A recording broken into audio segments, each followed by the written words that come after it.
Kwa majina naitwa Charles Nyerere, ni mzaliwa wa Musoma, nimekulia Bukoba pia. Ni mshindani katika kategori ya ARC2 Championship na tumeweza kutoa ubingwa kwa upande wa driver and co-drivers kwa mwaka 2025.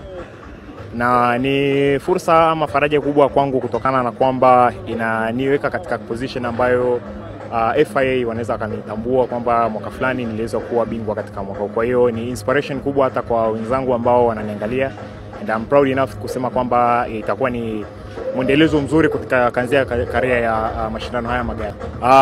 Ni mashindano ambayo yana mitikasi mingi na at the same time pia yanahitaji uwe physically and mentally uwe tayari. Kwa hiyo ninashukuru sana, tumeweza kujitahidi kumaliza salama na tumejitahidi siku ya mwisho kwamba tumeweza kuongeza pace na kila kitu kimeenda sawa kama strategy yetu ilivyo.